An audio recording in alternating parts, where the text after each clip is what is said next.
So welcome everybody to the Nerdcore. This is its interview section where I go on festival runs and check out new films that are coming out and just get the chance to see amazing feature and short films. And today we have a feature film, Every Day in Kamuki. We have the director here, Alika Tengan, I believe, if I'm not Yeah, saying, joining us today. How are you, man? I'm good. How are you? I'm good. I'm good. Just getting through the day one day at a time, but yeah, like I said earlier, thanks again for joining us today. And I gotta say, Every Day in Kamuki was a pretty beautifully shot film, and I loved it. I do Oh, love thank the scenery that I don't believe I've seen in many films they try to portray like the islands in Hawaii. And I just yeah, I love the framing and the direction that it went with. Um one of thank you. the Yeah, no problem. One of the questions that I had for that is I guess one of the two serious ones that I have, usually I try to split between serious and more casual questions. Hopefully nobody else asks you this, but if they did, I apologize in advance just for being repetitive. But I know in film we work, or the directors work with a DP, the director of photography, and what that does is basically the DP kind of goes through frames and how certain shots can be looking like, right? It's also the director's job to kind of work with that.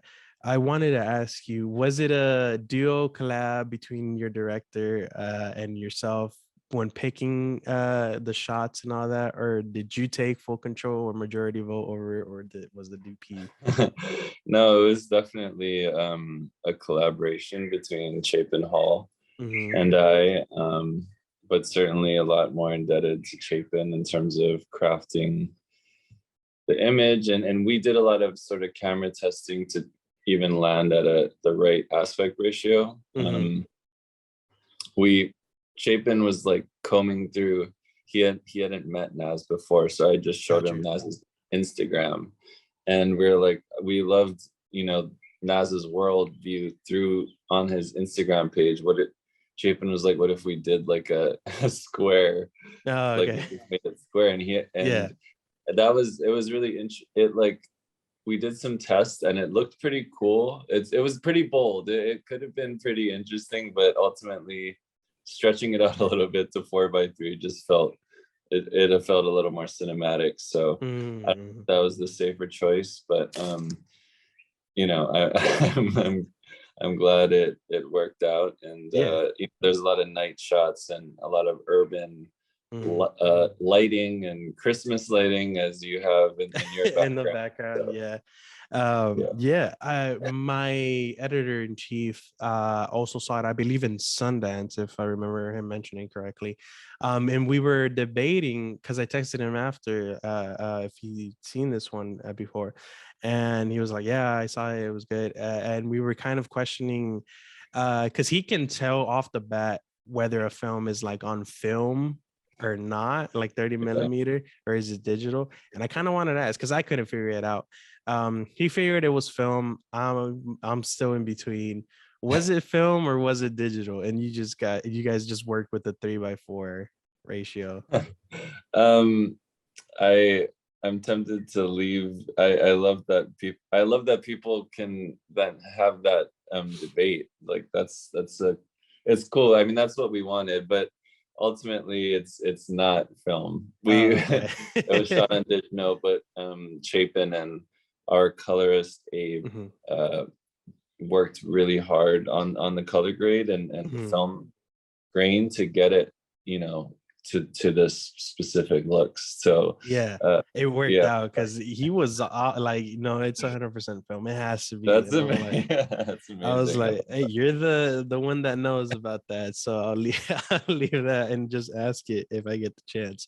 But that's cool. That's really great to hear that they worked so hard to get that uh look, and it actually coming out like that and leaving people confused, right, and debating whether or not it was. yeah. But one of my second questions that I had is, like you said, you have a lot of urban shots in some of the city, and I'm not familiar with laws outside of my state for filming, right? I Yeah, don't know how it is filming in Hawaii, right? Or if you need to get permissions for certain areas or not. And I know the skateboarding scene, for those that have seen it, is lovely, just going out in the empty streets and just like kind of forgetting, right? Like a night drive, and in a sense. yeah, How yeah, was filming that? Because I know I think the last shot before we cut to something like his other daily lives, we see a car coming and he had to like kind of turn back and then move out of the way in a sense. How was filming that? yeah. It was fun. It was a balance between getting the permits that we needed for certain locations and Mm-hmm. for other spots where it was a little more run and gun, skating through the street. It's like, it's just gonna be what it's gonna be. Yeah. It was dope to, I mean, shooting like him through downtown Honolulu at night through the like Mm-hmm. empty streets. I was driving my car and my DP was sitting on like out of the trunk, like Yeah.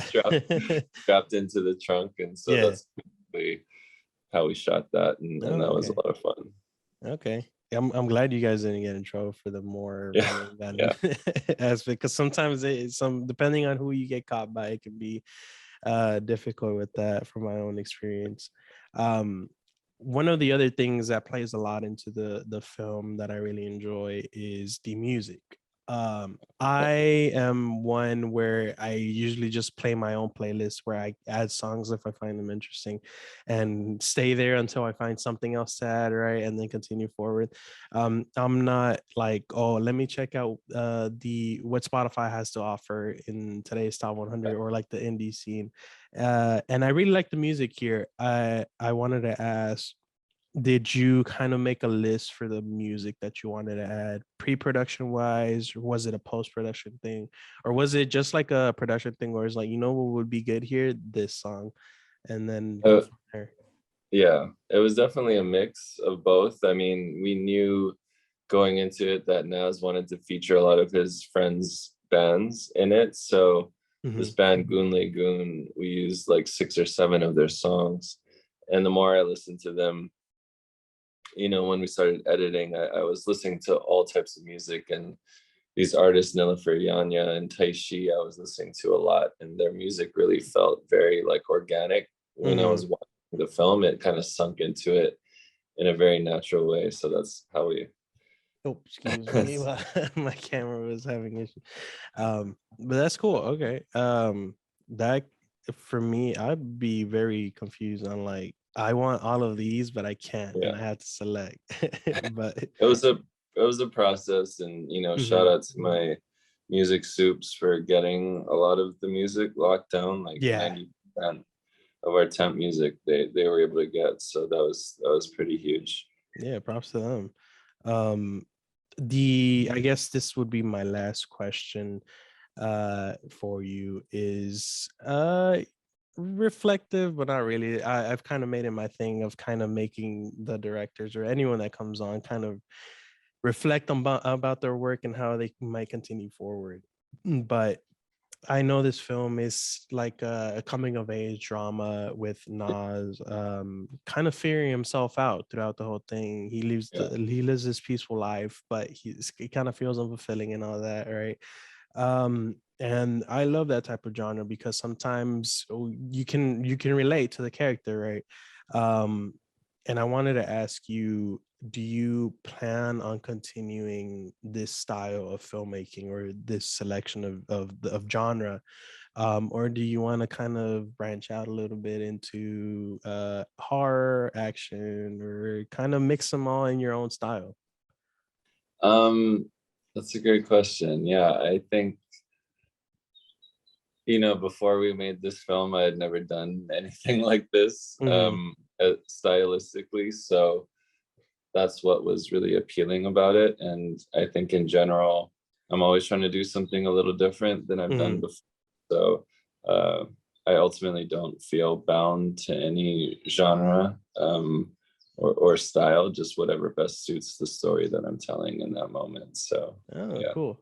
All right. I now that you mention it, since you say this is like the first time you did this like stylistic choice, what's one thing that you would or not change, but one thing you learned from this whole process that you would add it to your future project? Um, I think me and Chapin planned our shots a lot. Like Mm-hmm. we talked stuff out a lot, but we still tried to leave room for looseness and Mm-hmm. being like, oh wow, this this thing is actually happening in this other way than we even expected, and do we have enough time to change, like to move the ship and change the shot and get it Yeah. that way. It takes time, obviously, to set shots up and stuff. So you want to be as precise as possible before you start shooting. But Mm-hmm. um, that balance, I guess, between structure and looseness is something that I just hope to build upon moving Oh, forward. okay. That's good. Yeah. Well, that's basically been it for me. That's all I got. I really don't want to keep more of your time. We all have our lives to live, you know. But thank you again for joining. I really like this film. I don't know if it'll be out in any public domain soon for a small price, or if it's still continuing at circuit. I don't know if you want to elaborate on that. Yeah, we're still just continuing the festival circuit, but definitely at some point, you know, I'm sure we'll land on a streamer at some point. So just kind of navigating that. But you can just follow our Instagram at Everyday in Kaimuki to, yeah, stay tuned for the next screening. Awesome. Well, thank you again for joining me and allowing me to ask these questions and just kind of be reflective with you. And I hope to see more of your work in the future. Maybe get a screener sometime on your next project. Yeah, for Yeah, sure. that's been it for this interview and for this nerd core. This was Alika Tengan, and check out every day in Kamuki, or at least their social, because you'd have to be getting a ticket for this specific festival. But yeah, thank you again, and I'll catch you on the next one, guys. Peace.